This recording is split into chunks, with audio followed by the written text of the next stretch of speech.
Okay, let me empathize one thing here, because you have to be very careful about it.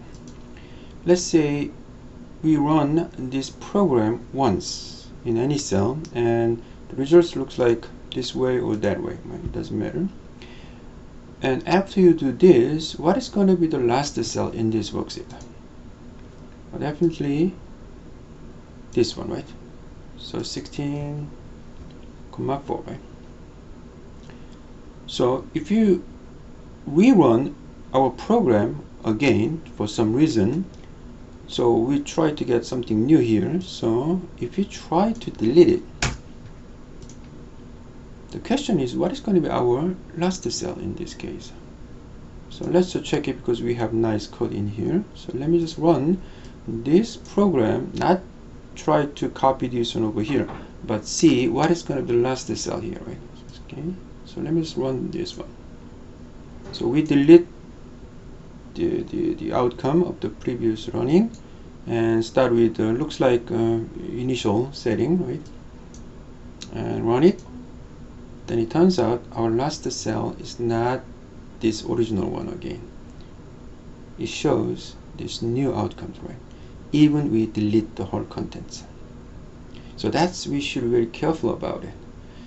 Whenever you do in worksheet, so having more contents in some of the cells, anything, then Excel keep that record somehow inside. So even you delete this whole contents, still it has that information, because we worked that much, right?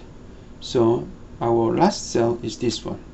So if you run your program again in here, then it's gonna just to do up to this much and copy this whole thing to 10 columns later, right?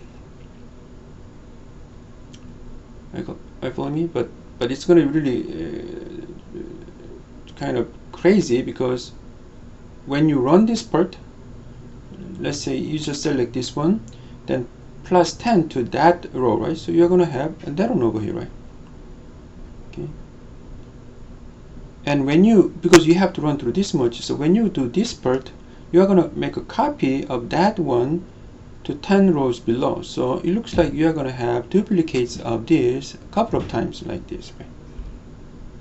Please do it if you want to check it. So what I want to emphasize at this moment is just to be careful whenever you run certain program or whatever, or you just do certain things on certain place, then even you delete that contents, the access to memorize it and remember that and use that one, especially when you check the last cell.